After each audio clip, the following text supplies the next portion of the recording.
So I want to go into some cathedral architecture with you guys and show you kind of what's been hidden throughout the ages.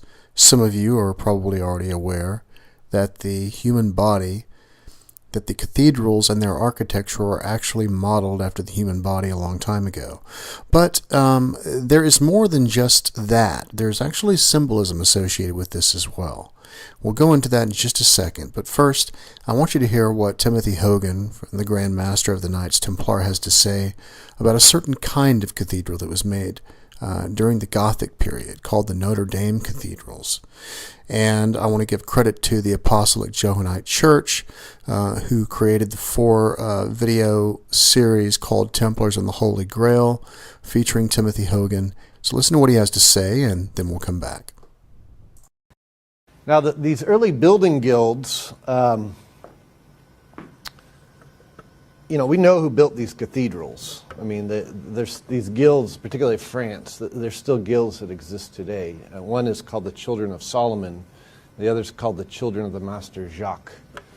And both say that they originally came from the building force of the Templars. So there was a very heretical Gnostic idea that was built into these cathedrals, however, that I want to just mention because it's worth knowing. So you have these cathedrals of Notre Dame, right? What does Notre Dame mean? It means Our Lady, right? So if we accept that this giant cathedral is Our Lady, or Mary, you'll notice that the cathedral is laid out so that, the baptismal font's at the area of the belly button, the choir's at the area of the lungs, the priest speaks from the area of the heart, and the sacrament is kept at the area of the forehead. And when you leave that church, you're going through the arch, through that birth canal. This means you are being born as Christ. All right? That Christos is within you. This is what made you a true Christian, right? And I don't know how they got away with that, but they did. So, well, in fact, they did get away with it. They got away with it all over the place, and probably in more ways than you might realize. All over Europe, we see that they have designed these cathedrals, and even up into the 1800s, we see the same designs modeled after the human body. But these areas that have been modeled, for example, like what Timothy Hogan was telling us about, where the choir is positioned in a certain place, and the priests are positioned in a certain place, and the sacrament is in a certain place, and all of these areas, these are almost kind of the representation of the psychological life of man. But what there also is another key as well. And there appears to be a correspondence, not only between the psychological life of man, but between the cosmos as well. So between the areas of the cosmos that we see, there appears to be some kind of a correspondence between the areas that you see inside these cathedrals and what you see within the model of the human body. So the human body plays 2 roles. It plays the roles of a solar system, and it also plays the role of the psychological aspects of man, but the cathedral is modeled after the human body. So listen to what Manly P. Hall has to say as he gives us the other key regarding the cosmos, or the solar system. In the temples that were built in Greece, Egypt, India, China, and many other places, the symbolism of the solar system was built into the architecture, so that it was there in every case.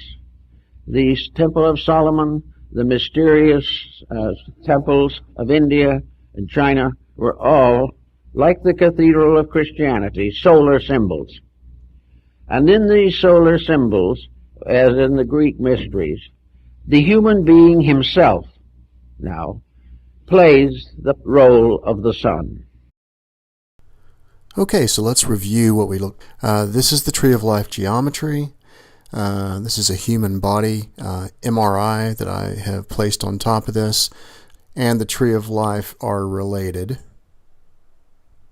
as you can see here. And so if we take the Tree of Life and we add Metatron's cube to that, we can see how the two are related. The triangle that you see here is related to the same thing that we see in the Tree of Life. And And then we can see that because if we take a look at the chakras, these are the chakra rings, and the chakras here, these are related to the Sephiroth that are on the Tree of Life.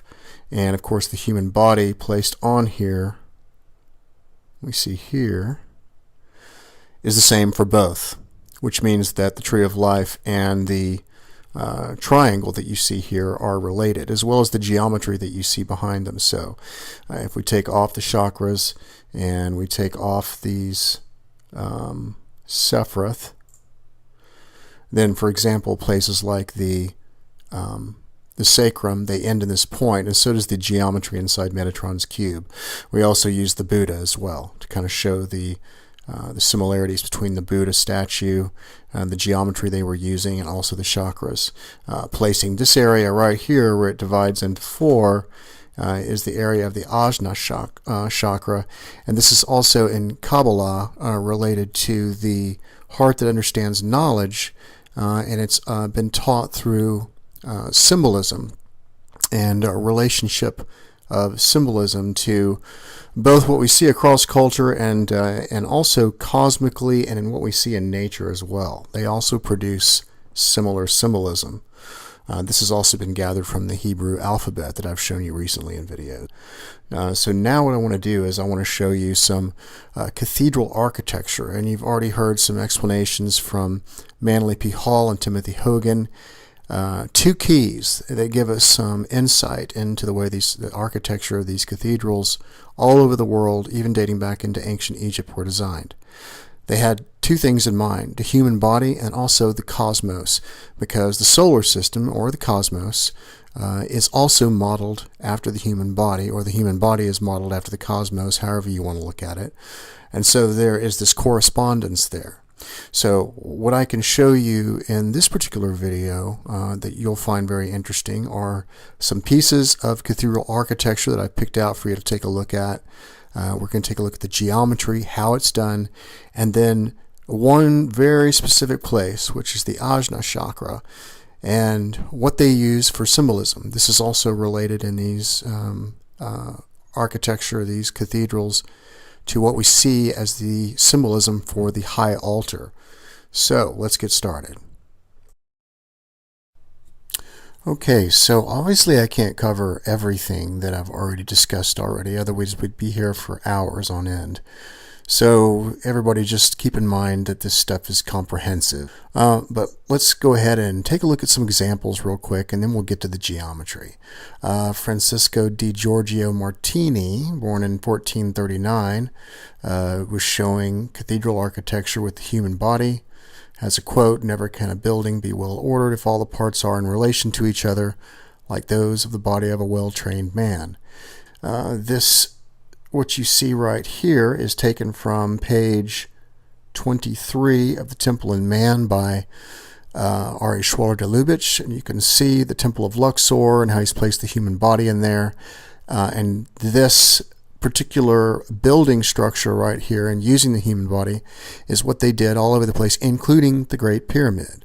The Great Pyramid kind of represents the head, or the trinity of the system, and kind of details out areas inside of the brain and so forth. He also said, R.A. Schwaller de Lubitsch, inside of his book called The Temple and Man, he said that in Egypt, in India, as well as later in the Christian cathedrals of the Gothic period, the temple was a book revealing an esoteric teaching. Symbolism that you see inside these cathedrals are very interesting, and they help you connect the dots. So we'll take a look at some of that here in just a second. One of the cathedrals that I have for you is Amiens Cathedral, which is a Notre Dame cathedral, and you'll notice that they have these places labeled here: the apse, the area where the choir is, an area they call the crossing, the nave. And then where these doors enter, we'll go into the geometry of how that is similar to parts of the human body. This is the entrance of the cathedral, kind of a vesica Pisces shape, which represents kind of the birth canal into the cathedral, and that is the reason why the pelvic bone that you see, for example, that R.A. Schwaller de Lubitsch just showed us, this actually is the entrance to the temple. It's the beginning of where the sacrum is. Anything outside of there And even in the architecture of Solomon's temple, you have a place called the altar where the feet go, and this even goes into Hindu temple architecture as well. This is an example of symbolism of the high altar inside of this Gothic cathedral. And if we take a look at Amiens Cathedral here real quick, we will see that this cathedral was constructed in the 13th century. As you can see, it's the same cathedral here. And if you want to take a look at a cathedral floor plan, this is significant because if we take a look at how it is laid out, the apse, this apse is the area which is right here, number 8. See this rounded off area right here? That is on the east side of this design. It was on the east of the building. Now this is the case for most of them. Not for all of them, but this is what you're going to see, especially in the Notre Dame construction. Most of them are designed after the human body, but the Notre Dame has something very interesting in it, in that it is laid out according to some Gnostic understandings of things. And we'll go over why the east side, being where the head is very important here in just a second. So Amiens Cathedral that you see here, the east side is actually up here towards the top where this apse is. This is the east side, and this is the west side where the doors are down here. Let's take a look at the Mother Jesuit Church real quick. So whoever designed this really got those guys good, because they hit lots of symbolism in this church. It has some of the best paintings of any of them in there. It has 2 areas of the Orion Nebula in there. The first, when you first walk in, and there's a mirror that sits on the floor, and it actually shines up on the ceiling and gives you a reflection of the Orion Nebula and the Barnard's Loop from a distance. You'll notice that the area where the apse is, this area that's where this dot is located right here. If we turn on the chakra rings real quick, you kind of see how those are laid out on this thing, going all the way down to the bottom, the pelvic bone being right here. As you notice, it's pointing east as well, is towards the head. So if you can imagine that you're coming here, you walk inside, the first thing you see on the ceiling is this huge thing called Triumph of the Name of Jesus, which is a huge fresco on the ceiling viewing the Orion Nebula from a distance, with the whole Barnard Loop surrounding it and people floating up to it in the clouds. Well, let me show you kind of what that looks like real quick. Now, if you look at the geometry of this particular painting, the IHS, and this actually is an acronym for Jesus the Savior, I believe, something like that. It has nothing to do with some of these other things that some of these people have come up with. But anyways, if you take a look at the geometry and the size of this, if you take a look at the way it's flowing out here, and even up here, this area up here representing the area of the Horsehead Nebula, this whole loop coming around here, right here, is the same as what we see in Barnard's Loop. So I can show you that real quick. Take a look at the references, the size of the nebula in comparison to what you're seeing right here, and notice the way this comes out and then back out like this, and it also has a part that circles in. This is actually the whole Orion constellation with the Orion Nebula in the background.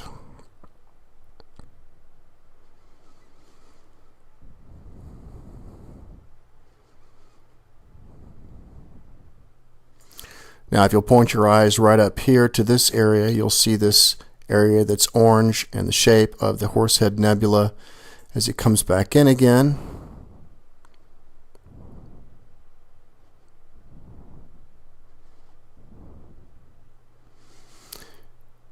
And then if you'll take a look at the size of this area right here, which represents the Orion Nebula, and we go back out again, you'll see that the Orion Nebula and the clouds just surrounding it are what you see here in this painting. So the cloud's moving all the way out to this area. This is the whole area that is being shown inside of the painting.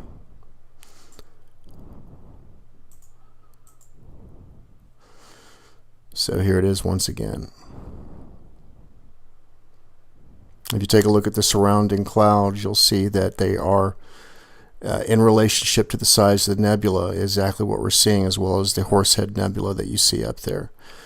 And so this is what it's referring to. It's referring to these clouds circling in the Barnard's Loop into the Orion Nebula. The Orion Nebula, if you look at it for 3D, it is the furthest out. All the Orion stars and the Barnard's Loop. This would be like looking at something that is circling in, which is the reason why these people look closer up here and further away from you as they go to this area in the back, because the Orion Nebula is the furthest away in the Orion constellation. It's the head of the system. So as you move up towards the head, the area which is the apse, there is a painting called The Mystic Lamb, Secret of the Mystic Lamb, or something like that, I believe is the name of it. And that is this image that you see right here. And you'll compare it to what you see in the middle of the Orion Nebula. This is the apse right here. The Orion Nebula trapezium. And if you just follow your eyes along, you'll capture the same images. The Orion Nebula trapezium being this area right here in the center. And if you look at it, if you capture these areas, you'll see that you're looking at the same thing. Now this is where we get into some deep mystery as to how they were able to do this. And I think it has something to do with some ability we're not aware of yet that people have been able to use, some type of clairvoyance or something like that. So, but they were definitely pointing to this area, so twice in the same cathedral. The temple is actually beginning at the base of this triangle here. So if we put the Temple of Luxor on top of it, it looks like this. And this is the reason why that the pelvic bone is placed right here, right at the base of this triangle. If we were to turn our chakras on, it would look like this. So this area right up here, if you take a look at the top of this thing, turn these chakras off real quick, there they are. So this outline that you see right here is the outline of a human skull. And this area right here is the area of the brow. So if we turn the human body on, it looks like this. And this is the same design that you see. Now, a couple things you might notice on this. If you take a look at the head, the top of the head and to the bottom of the chin, is this area from this wall to this wall. You can see how it's kind of laid out, where the eyes are right in between these pillars, and the brain, or the brow being right here where this opening is, and this brain basically sitting right inside of this top area. The pelvic bone basically being right down here at the base of this triangle. So it's kind of interesting the way that they have designed that. And with this same kind of architecture, we can also get the layout for Solomon's temple. So if you go grab, so this is the way the human body fits on here. If you notice, his feet come down to here. This is the same as R.A. Schwaller de Lubitsch and what you've seen with him, his pelvic bone being right here. Now, let's take off this Temple of Luxor, and just to keep it uncluttered, let's turn off Metatron's cube, and let's turn off the Tree of Life, and let's turn on Solomon's temple.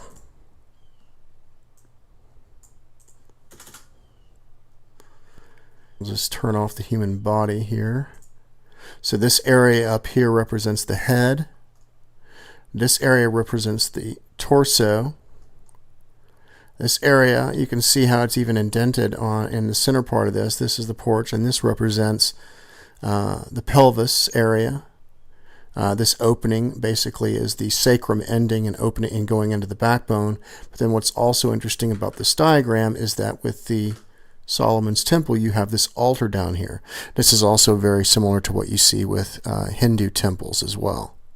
So if we turn on the human body, his feet end at this altar here. And we take a look where his pelvic bone is. It's right at the entrance. So if you notice, the pelvic bone comes up, it dips, and comes back down. And we're going to see where that's playing a big role in cathedral architecture here in a second. So it's right where it goes up to this top here. That would be the doors of most cathedrals that you're going to see here.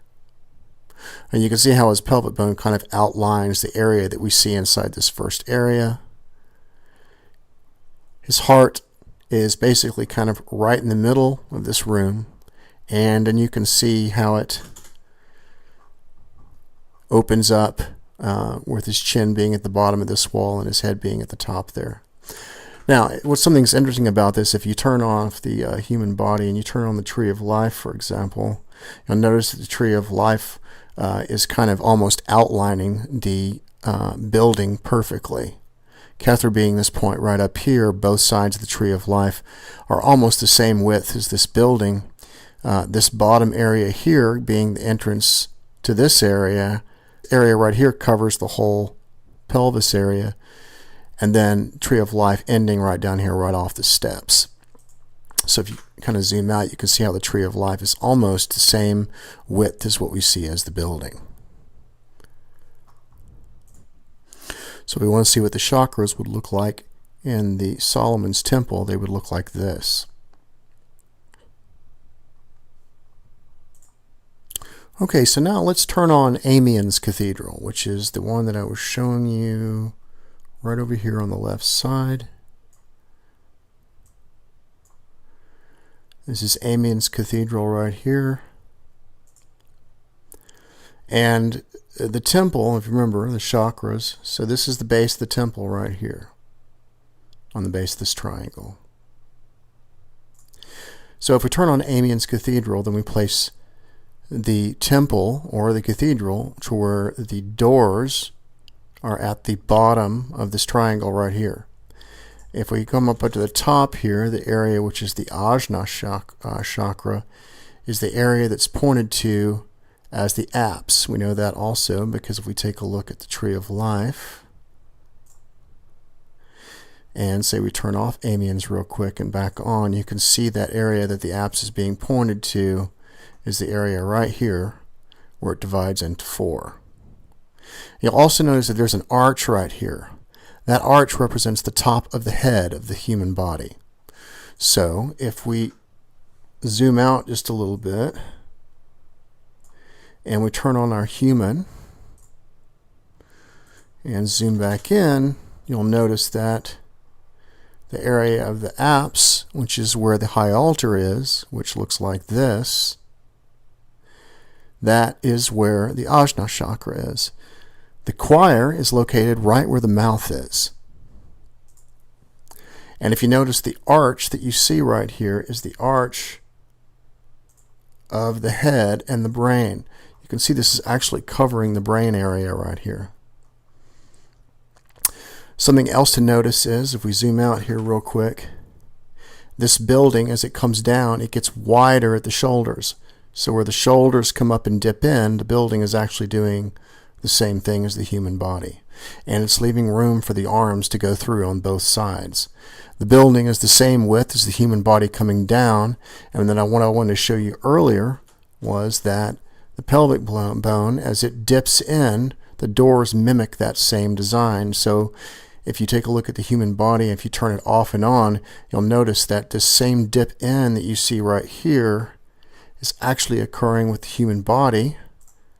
If we turn this off, you'll see that the pelvic bone is actually doing the same thing as the doors. So if we turn on Amiens Cathedral again, it's actually mimicking that, and it gives you a way to place the human body on there that you know is correct. So this is the way the human body is placed in here, and the nebula and that you see right here in this cathedral high altar with the symbol for spirit on top of the waters, this nebula, which is Da'at, a heart that understands knowledge, is the symbol for the Ajna chakra used in these cathedrals. The other symbolism that you'll see is Christ crucified on the cross, which is another symbol of Da'ath. So Da'ath has two symbols. It has a symbol of something related to something cosmic. It also has the symbol that you'll see in some of these cathedrals where you'll see the tetragrammaton, because the tetragrammaton and Da'ath, a heart that understands knowledge, is the symbol, as we learned, which is an eye inside of a triangle or an eye inside of a gate, with a tau at the end, showing it's the end of the alphabet, which means it's the end of the path, which is a heart that understands knowledge. It's reaching a point of da'ath, which is what Christ is actually doing on the cross. So there's the psychological aspect, the symbolic aspect as far as just the Hebrew alphabet, and then there and the Phoenician alphabet, and then also the cosmic hieroglyph, or cosmic symbolism, which is the symbol of the nebula, and of course the images that we see inside of the nebula. Here's an old Indian temple some of you may be familiar with, Lakshmana. Looks like it was constructed somewhere around 930 to 950 CE. I've captured the floor plan of that as well. So just before, let's turn off the human body real quick and you can see what it looks like without the human body on. And when I show it to you, I think it should be pretty obvious what they've tried to do here. So you can see where the head belongs, and the architecture of this thing, if you look at the tree of life, is the same width again as this structure that we see in here. This area right here is where you enter the temple. And this area is the apse, and this represents, of course, the Ajna chakra. If we turn on the human body, it looks like this. And the human body, just scale that down some. You can see where the chin starts and where the top of the skull is. They place this heart inside of this box inside of here. And then if we scale out, we can see just kind of how the human body fits inside this thing.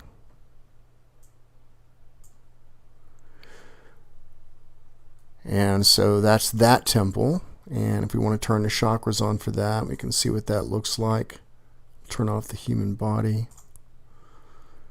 And that's what the chakras look like inside of that temple. And just to show you that some of these things go all the way into almost the 1900s, we have Cathedral of St. John the Divine. This is located in New York, New York. And so if we take a look at the symbolism that's inside that, or the construction of that, it should be pretty obvious that this is also modeled after the human body. This is the floor plan. If you take a look, east again is towards the head, which is up here, and west is towards the doors. If you remember, the construction of these doors are designed so that they mimic the bottom of the pelvic bone. So if we turn on the human MRI, you can see that it's mimicking that same thing. If we scale out, you can see that the width of the building matches the width of the human body. You can see where this thing dips in, matches the shoulders, and then when we reach the apse, it should be quite obvious that the width of the place from the head to the area at the high altar represents the skull. You can see the choir is located where the mouth is located again. And the high altar, of course, the apse. If we turn this thing off and on real quick, this is where the high altar is, right when you reach here. And I believe in this particular cathedral, it is a representation of Christ on the cross, but it's an interesting representation of him.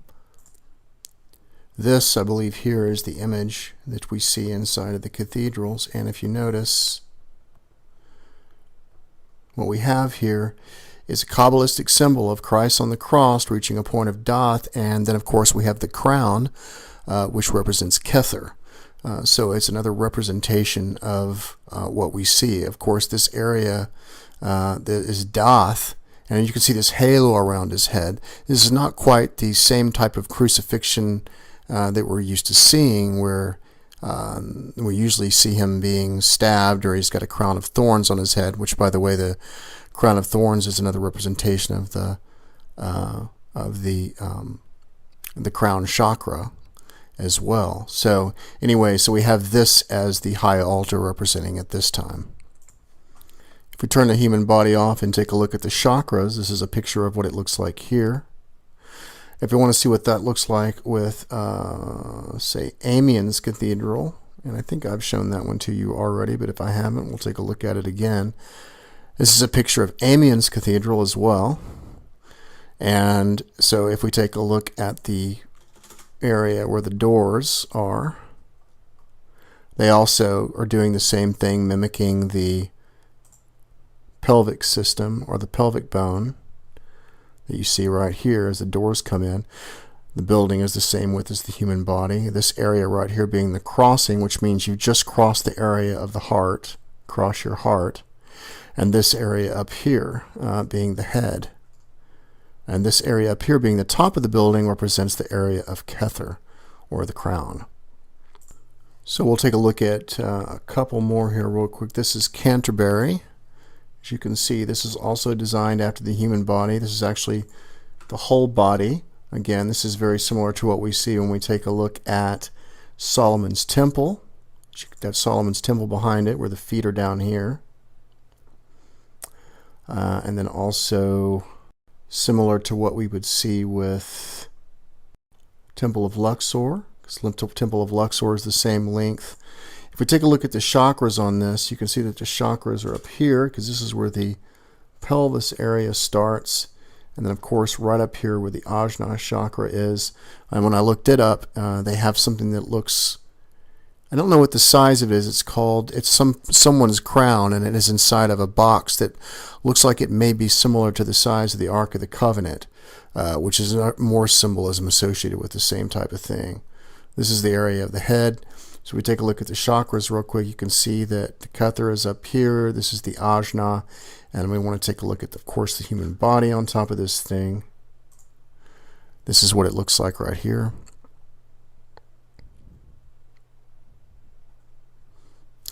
Down here is the west. Up here is the east again.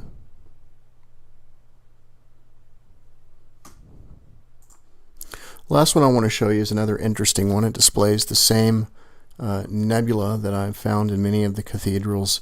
It is an image of the Orion Nebula, St. Peter's Cathedral. It's if you go take a look at St. Peter's chair, which is the altar inside of St. Peter's Basilica.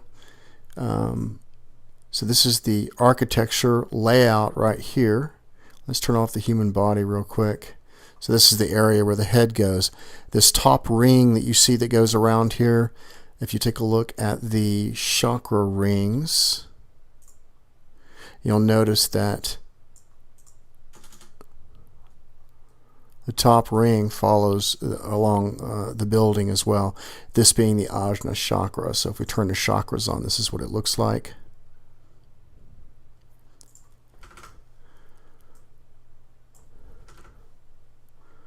And this is where you enter.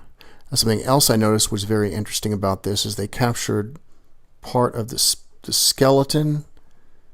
Let's see. So if we turn on the human MRI and we come down here to look at it, if you take a look at the femur bones, let's turn the human MRI up here.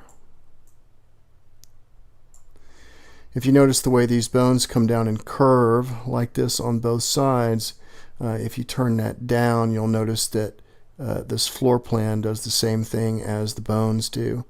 And then, of course, this area down here represents the altar. So if we zoom back out, this is the same kind of symbolism that we would see at Luxor, or that we would see at Canterbury, or we would see at Solomon's Temple. And if you notice, the width of this person's body is matching as well. You can see where his shoulders come in and how it moves up to the neck area. So if we turn him off, this area right here moves up to the neck, and then this is the arch of the head. This is called the apse, and this is the area where they have the high altar. This one in particular is not pointed in the same east-west direction like the other ones are, and I don't know why that is. However, if you look at most of the Notre Dame cathedrals, they're always pointed to where the east is towards the head. Now, let me tell you why real quick. I'll tell you why it makes sense. There's something biblical that's related to this, and there's something that as far as cosmology, that is too. So in the very first part where God creates Adam.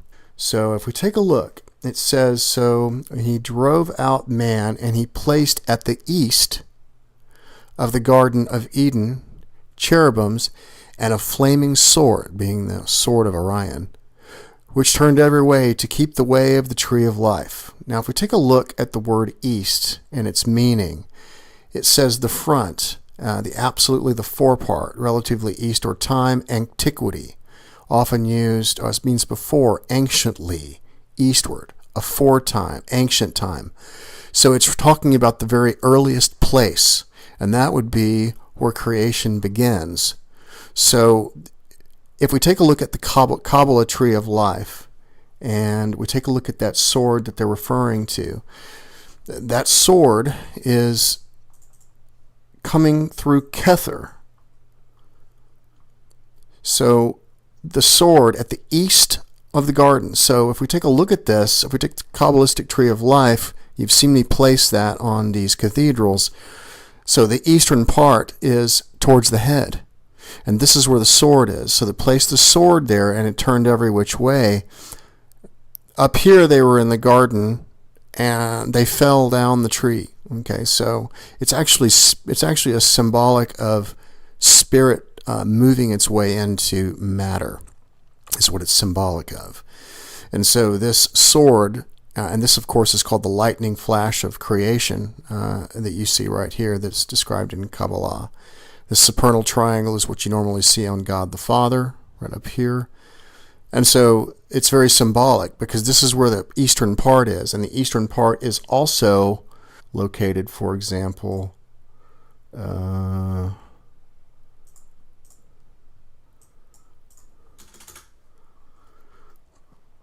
right up here. So this is the eastern part of the cathedral. The western part's down below. So if we take the human body and we place that on top of there, the eastern part is where the head is. The head is the same image that is a face and right profile seen in Kether, and is also the same thing that we see in the Orion Nebula itself, which is a face and right profile, but actually seeing the sagittal version of a brain, which is the indicator that we're taking a look at Chokmah from one side and not the other side that's facing the unmanifest, which is kind of goes deep into symbolism, but there is this symbolism that you find all over these cathedrals. The reason they were placed east on this side is for that particular reason. It is mimicking the story of creation. So I hope you found that interesting, showing you the geometry and everything, and the symbolism that we see of the nebula itself is the symbolism of Doth, which is basically a reflection of Kether, but Kether can't be seen until Chokmah and Bina combined, which is basically the force coming through and combining with the waters to create form, which creates I guess a symbolic version of Kether, which is in the unmanifest. If you go take a look at the Orion Nebula, which is what they're all pointing to, you'll notice that it's a lot different than the other nebula, and that it shows almost a hieroglyphic scene of various symbolism that's all happening and layered upon each other to create all kinds of information that you get from just one picture, which is one of the ways I've been able to decipher a lot of the stuff that I have over the years. So I hope you guys found this interesting, and you guys take care, and I will talk to you soon.